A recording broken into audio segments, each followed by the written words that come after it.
Hey guys, welcome to my kingdom. If you like my content, please consider supporting me.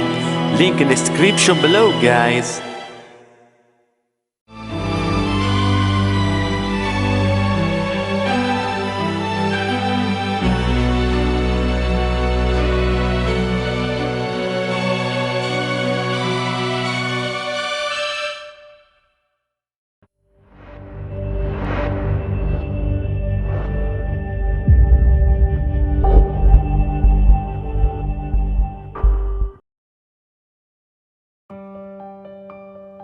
In the vast landscape of fantasy and sci-fi imagination, two figures stand as eternal symbols of absolute evil: Sauron, the Dark Lord of Mordor, and Darth Vader, the former Jedi turned most feared Sith Lord. Two names that evoke fear, power, and tragic grandeur. But what do they truly have in common, and what sets them apart at their core? In this episode of Fedrick Fantasy Kingdom, we descend into darkness to compare to iconic embodiments of evil, born from different universes yet united by a similar aura and an immortal legacy.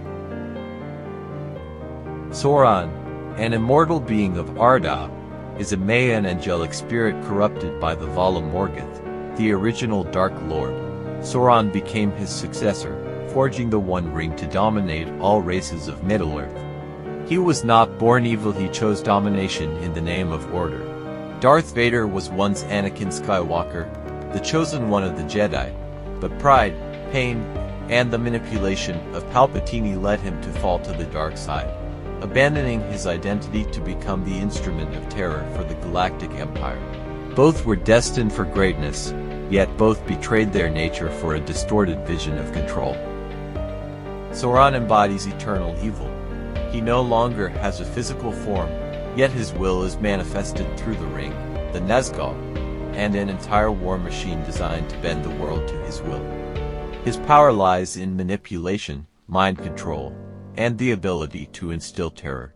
He is no longer a person, but an ideology and ever-watchful presence.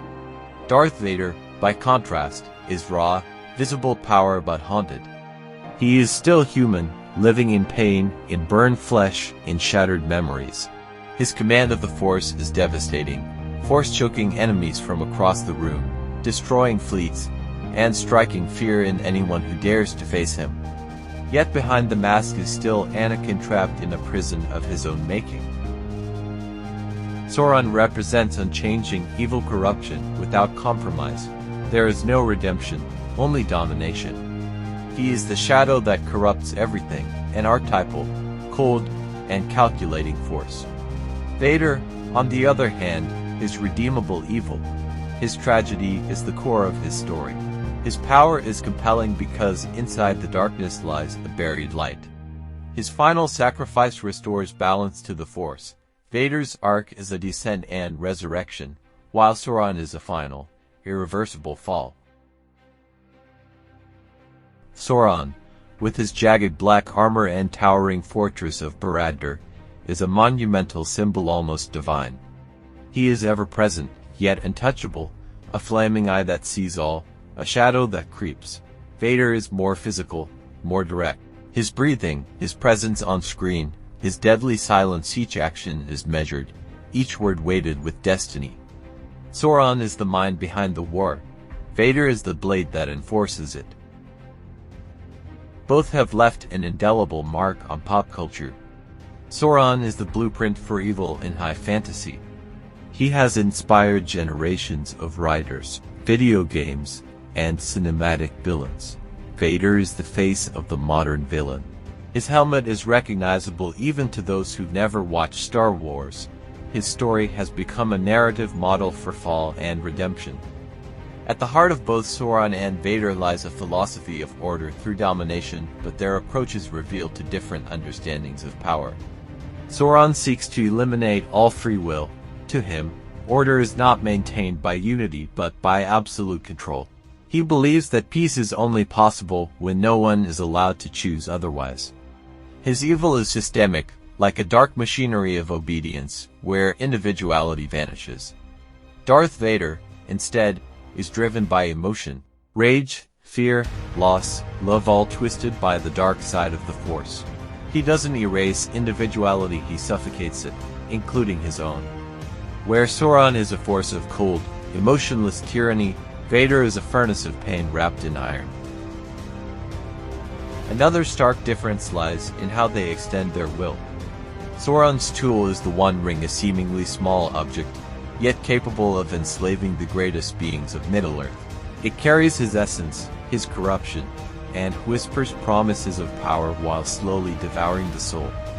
Vader's tools are technological, the lightsaber, the Star Destroyers, the surveillance of the Empire. But his greatest weapon is fear itself, fear of him, fear of failure, fear of hope.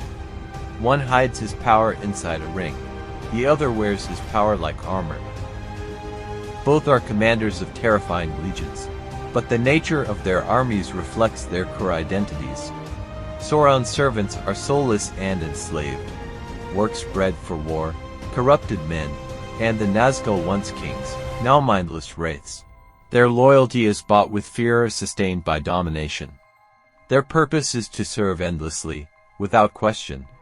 Vader commands the stormtroopers and Imperial fleets, humans conditioned to obey, but not magically enslaved. He enforces order not by sorcery, but through military might and ideological control. Where Sauron's armies are bound by supernatural corruption, Vader's are built on propaganda, structure, and fear of punishment. Both served a greater master, at least for a time. Sauron was once the lieutenant of Morgoth, the original Dark Lord who sought to corrupt the very fabric of the world. But after Morgoth's defeat, Sauron rose to become his own master, seeking to reshape the world in his own image. Vader, too, served a dark master, Emperor Palpatine, the cunning Sith Lord who orchestrated the fall of the Republic. But Vader's relationship is different. It's filled with inner conflict, resentment, and ultimately rebellion. In the end, Vader destroys his master, something Sauron never did. This key moment marks the greatest divergence between the two. Sauron never truly dies. Even after the ring is destroyed, his spirit lingers, powerless but present. He is the shadow that cannot be fully erased. His defeat is not an end, it's an exile. Vader dies completely but meaningfully.